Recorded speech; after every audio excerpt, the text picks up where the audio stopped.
Hello everyone and welcome to your own show of economics that is economics on the move. Last video में हमने CBSE के syllabus revision पे बात की थी, जिसमें हमने बात की थी कि इकोनॉमिक्स में कितना सिलेबस डिलीट हुआ है। आज की इस वीडियो पे हम बात करेंगे कि अकाउंटेंसी में कितना सिलेबस सीबीएसई ने इस साल यानी सेशन 2021 के लिए डिलीट किया है। देखिए, अगर हम अकाउंटेंसी की बात करें तो क्लास 11th और क्लास 12th में अकाउंटेंसी का सिलेबस कुछ फर्क हो जाता है, कुछ अलग सा है। क्लास 11th की अगर मैं बात करूं तो यहाँ पे मैंने कुछ नंबर ऑफ चैप्टर्स मेंशन किए, सारे चैप्टर्स मैंने नहीं मेंशन किए हैं। अगर मैं शुरुआत करूं तो यहाँ पे बेसिक अकाउंटिंग टर्मिनोलॉजी सबसे पहला चैप्टर आ जाता है, जिसमें हम डिस्कशन करते हैं। इसके बाद अगर हम आ जाएं तो फिर जनरल एंट्री यहाँ पे आ जाती है और फिर लेजर आ जाता है, जो कि एक इम्पॉर्टेंट टॉपिक होता है। इनफैक्ट अकाउंटेंसी की जो फाउंडेशन होती है वो जर्नल पे ही रखी जाती है। और उसके बाद एक उसमें नेक्स्ट टॉपिक आ जाता है ट्रायल बैलेंस का। आगे अगर हम बात करें तो क्लास 11th में हम बैंक रिकंसिलिएशन स्टेटमेंट भी पढ़ते हैं, हम रेक्टिफिकेशन ऑफ एरर्स भी पढ़ते हैं और हम फाइनल अकाउंट भी पढ़ते हैं। फाइनल अकाउंट में आपको पता होगा कि trading, profit and loss on balance sheet, तीन इंपॉर्टेंट चीजें होती हैं। तो क्लास 11th में ये कुछ नंबर ऑफ चैप्टर्स हैं। ऐसा नहीं कि मैंने सारे मेंशन कर दिए, बस मोटे मोटे जो इंपॉर्टेंट थे वो मैंने यहाँ पे मेंशन कर दिए। क्लास 12 की बात करें तो क्लास 12 क्लास 11th का असल में इनहैंस फॉर्म हो जाता है, इंक्रीजिंग फॉर्म हो जाता है। क्लास 11th में आप कुछ बेसिक चीजों को पढ़ते हैं तो क्लास 12th में काफी वो हाई लेवल पे चला जाता है। क्लास 12 की अगर हम बात करें तो सबसे पहला जो चीज समझने वाली है, आप लोगों को अभी तक पता भी ऑब्वियसली चल गई कि जिसको 3 वॉल्यूम में डिवाइड कर दिया गया, यानी इसकी 3 बुक्स होती है, book first, book second, book third, या फिर इसको वॉल्यूम 1, वॉल्यूम 2 या वॉल्यूम 3 मैं कह सकता हूं। तो वॉल्यूम 1 में हमारी पार्टनरशिप आ जाती है और हमारी पार्टनरशिप जो होती है वो असल में फाइनल अकाउंट का एक इनहैंस फॉर्म होता है, क्योंकि फाइनल अकाउंट में क्लास 11th में हम जो होता है सोल प्रोप्राइटरशिप पे अकाउंट बनाते हैं और यहाँ पे पार्टनरशिप पे आ जाता है। तो यहाँ पे वॉल्यूम 1 में पूरी पार्टनरशिप है, यानी उसके बहुत सारे टॉपिक हैं, फंडामेंटल्स हैं, change in profit sharing ratio, admission, retirement, death, ये सारे टॉपिक्स आ जाते हैं। वॉल्यूम 2 की अगर मैं बात करूं तो वॉल्यूम 2 में हमारा कंपनी अकाउंट आ जाता है और नॉन प्रॉफिट ऑर्गेनाइजेशन आ जाता है, जो कि प्रीवियसली क्लास 11th में था, लेकिन इसको लास्ट ईयर से क्लास 12th का पार्ट बना दिया गया है। तो वॉल्यूम 2 में क्या हो जाएगा कि कंपनी अकाउंट और प्लस एनपीओ दो टॉपिक्स आ गए। अब देखिए, वॉल्यूम 2 में मैंने क्या बताया कि कंपनी अकाउंट और एनपीओ ये दो टॉपिक हैं वॉल्यूम 2 में। वॉल्यूम 3 की अगर मैं बात करूं, जो थर्ड बुक है, उसमें 4-5 चैप्टर्स आ जाते हैं, जिसमें आपका एक फाइनेंशियल स्टेटमेंट है, कैश फ्लो स्टेटमेंट है, रेशियो एनालिसिस और 1-2 और चैप्टर्स आ जाते हैं। तो कुछ इस तरीके से क्लास 11th और क्लास 12th का अकाउंटेंसी का सिलेबस डिवाइड कर रखा है। हम बात करेंगे कि डिलीटेड पोर्शन क्या है, यानी क्लास 11th में से क्या क्या डिलीट किया है और क्लास 12th में से क्या क्या डिलीट किया है, और क्या ये जो 30% वाली जो बात सीबीएसई ने कही है, हमने इकोनॉमिक्स में भी देखा, आपको अभी अंदाजा हो चुका होगा कि ये बात कितनी हद तक सही है। और आज हम अकाउंटेंसी में भी इस चीज को समझ लेते हैं कि क्या 30% सिलेबस रिड्यूस हुआ है या फिर नहीं हुआ। ओके, सो स्टार्ट करते हैं क्लास 11th के साथ। क्लास 11th में देखते हैं कि किन किन पोर्शंस को डिलीट किया है सीबीएसई ने इस सेशन में। तो सबसे पहले जो स्टार्टिंग हो रही है वो बैंक रिकंसिलिएशन स्टेटमेंट से स्टार्ट हो रहा है। बैंक रिकंसिलिएशन स्टेटमेंट, जिसको हम शॉर्ट में बीआरएस भी कहते हैं। तो बीआरएस में अगर आप देखो तो कौन सा टॉपिक इन्होंने इस सेशन में डिलीट किया है, वो है एडजस्टेड कैश बुक के साथ। यानी आपको पता होगा कि बीआरएस एज पर पासबुक भी होता है, BRS as per cash book भी होता है। तो कैश बुक को इस बार उन्होंने डिलीट किया है। दूसरा क्या है, bill of exchange. Bill of exchange में किन किन टॉपिक्स को हटाया है, एक रिटायरमेंट ऑफ बिल को हटाया है, दूसरा रिन्यूअल ऑफ बिल को हटाया है। यानी ये दोनों टॉपिक्स बिल ऑफ एक्सचेंज में से डिलीट कर दिए गए, हटा दिए गए।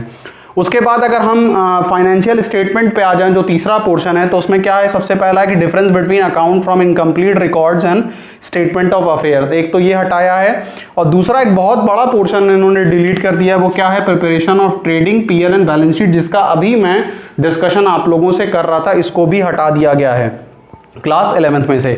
इसके बाद अगर हम देखें तो कंप्यूटर्स इन अकाउंटिंग, ये लास्ट टॉपिक है, यानी अकाउंटिंग में या फिर कंप्यूटराइज्ड फॉर्म ऑफ अकाउंटिंग जैसे टैली वगैरह होते हैं, तो इसमें से बहुत सारे छोटे छोटे टॉपिक्स डिलीट कर दिए गए हैं।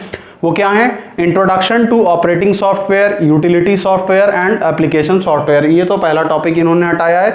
उसके बाद क्या है, introduction to accounting information system as a part of MIS, MIS यानी मैनेजमेंट इंफॉर्मेशन सिस्टम। तो इतने ये टॉपिक्स को इन्होंने हटाए हैं। अभी क्लास 11 का कुछ और बचा है, वो भी मैं यहाँ पे लिख के आपको बता दे रहा हूं। यानी कहने का मतलब है कि पूरा जर्नल, पूरा लेजर, पूरा ट्रायल बैलेंस में से उसमें से कुछ नहीं हटाया है। आने वाले जो आगे के चैप्टर्स आ रहे हैं उनमें से थोड़ा थोड़ा डिलीट किया है। एक तो अच्छी बात यह है कि ऑब्वियसली हमें जर्नल से कुछ भी डिलीट करना ये बिल्कुल गलत हो जाता है। उसका रीजन ये है कि ये एक तरीके से फाउंडेशन है, बेसिक हो जाता है, और बेसिक में से ही अगर आप किसी चीज को डिलीट कर देते तो जो बच्चे नेक्स्ट ईयर 12th में जा रहे हैं उनके लिए बड़ी प्रॉब्लम हो जाती। हालांकि यहाँ पे trading, PL and balance sheet को जो हटाया है उसमें नेक्स्ट ईयर जो बच्चे पार्टनरशिप यानी क्लास 12th में पार्टनरशिप पढ़ेंगे उनको थोड़ी दिक्कत होगी, लेकिन क्योंकि जर्नल और लेजर और इन सारी चीजों पे कमांड उनका अच्छा रहेगा तो उन्हें उतनी प्रॉब्लम फेस नहीं करनी। ओके, सो क्लास 11th के जो हम डिस्कशन कर रहे थे कि क्या क्या डिलीटेड पोर्शन है, तो इसमें आखिरी जो कंप्यूटर्स इन अकाउंटिंग में कुछ और चीजें हैं। इसमें एक और टॉपिक है जो है स्टेजेस इन ऑटोमेशन। तो स्टेजेस इन ऑटोमेशन में क्या है, accounting process in computerise environment, comparison between manual accounting process and computerise accounting process. तो ये एक टॉपिक है जो कि डिलीट किया गया, हटाया गया है। फिर क्या आ जाता है, sourcing of accounting software, kind of software में कौन कौन सा है, readymade software, customise software and tailor made software, इसको भी हटाया गया है। Generic consideration before sourcing accounting software. फिर अगली चीज़ क्या है कि creation of account group and hierarchy, और उसके बाद generation of reports, trial balance, profit and loss and balance sheet. तो ये है कंप्यूटराइज्ड अकाउंटिंग, जो मैं अभी बता रहा था कि लास्ट बिल्कुल टॉपिक है, उसको डिलीट किया गया है। तो इसकी भी आप लोग स्क्रीनशॉट ले लीजिए ताकि पढ़ते वक्त आप इन टॉपिक को रिमूव कर दीजिए, इनको हटा दीजिए और बाकी टॉपिक्स को आप रीड कर लीजिए। ओके, सो क्लास 11th के डिलीटेड पोर्शन के डिस्कशन करने के बाद क्लास 12th के डिलीटेड पोर्शन पे बात कर लेते हैं कि क्लास 12th में से कहाँ कहाँ से चीज़ों को डिलीट किया गया। मैंने ऑलरेडी बताया कि 3 पार्ट यानी वॉल्यूम 1, वॉल्यूम 2, वॉल्यूम 3 में क्लास 12th की अकाउंटेंसी को डिवाइड कर रखा है। अगर डिलीट आप देखोगे तो डिलीट सिर्फ वॉल्यूम 1 और वॉल्यूम 2 से ही किया है, वॉल्यूम 3 से कोई भी डिलीटेड पोर्शन नहीं हुआ है। सबसे पहला जो है पार्टनरशिप है। पार्टनरशिप में भी इन लोगों ने क्या किया है कि एडमिशन ऑफ पार्टनर, जो आपका एक तरीके से फंडामेंटल और change in profit sharing ratio के बाद जो टॉपिक आ जाता है, कुछ किताबों में गुडविल के बाद आ जाता है, तो उसमें एडमिशन ऑफ पार्टनर में क्या किया, adjustment of capital account and preparation of balance sheet. तो ये एक टॉपिक है जो कि एडमिशन ऑफ पार्टनर में इन्होंने डिलीट किया है। दूसरा retirement and death of partner, ये समझ लीजिए बिल्कुल लास्ट टॉपिक्स हो जाते हैं। उसमें क्या है, adjustment of capital account, preparation of loan account of retiring partner.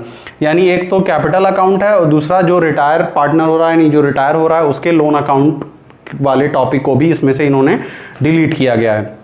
उसके बाद अगला क्या है, preparation of disease partners capital account and the executors account. अब यहाँ पे एक तो जो पार्टनर डिसीज्ड हो गया है, यानी उस पार्टनर के कैपिटल अकाउंट के बारे में, यानी डेथ, ये जो लास्ट टॉपिक है बिल्कुल उस टॉपिक को रिमूव किया है। और एग्जीक्यूटर्स अकाउंट, एग्जीक्यूटर्स मतलब यहाँ पे जो बंदा जिसकी डेथ हो गई है उसका जो नेक्स्ट हायर होता है, रिप्रेजेंटेटिव होता है, उसका भी अकाउंट हम बनाया करते थे 10th में, उसको भी यहाँ से रिमूव कर दिया गया है। तो ये तो था पार्टनरशिप में। अब अगर हम कंपनी अकाउंट में बात करें तो कंपनी अकाउंट में एक तरफ आपका शेयर्स आ जाता है, दूसरी तरफ आपका डिबेंचर्स आ जाता है। तो डिबेंचर्स में से भी इन्होंने क्या किया है, डिबेंचर्स में से भी इन्होंने रिडम्पशन ऑफ डिबेंचर में जो lump sum and draw a lot methods हैं उन मेथड्स को यहाँ से हटाया है और बाकी सारे टॉपिक को एज इट इज रखा है जैसे कि हमेशा रहता था। तो ये तो था ओवरऑल जो हमने डिस्कशन किया कि क्लास 11th और क्लास 12th में से कितने पोर्शन को डिस्कस किया। फिर से वही सवाल आ जाता है, आप यहाँ पे कैलकुलेट कर सकते हो कि क्या इन्होंने 30% डिलीट किया है कि नहीं किया है। अगर आप खुद किताबों को देखोगे तो आपको भी ये लग जाएगा कि नहीं, 30% डिलीट नहीं हुआ है, ये गलत बात है। बल्कि जैसा कि इकोनॉमिक्स में भी हमने देखा था कि बहुत ही एक माइनॉरिटी से पोर्शन को डिलीट किया गया है, उसी सेम मैनर में उन्होंने अकाउंटेंसी में भी यही बात की है। तो ये तो था हमारा जो हमको अकाउंटेंसी डिस्कस करना था। नेक्स्ट टॉपिक में यानी नेक्स्ट वीडियो में हम बीएसटी के ऊपर चर्चा करेंगे कि बिजनेस स्टडीज में इन्होंने कितना डिलीट किया है। So stay blessed guys and keep on watching economics on the move. Thank you.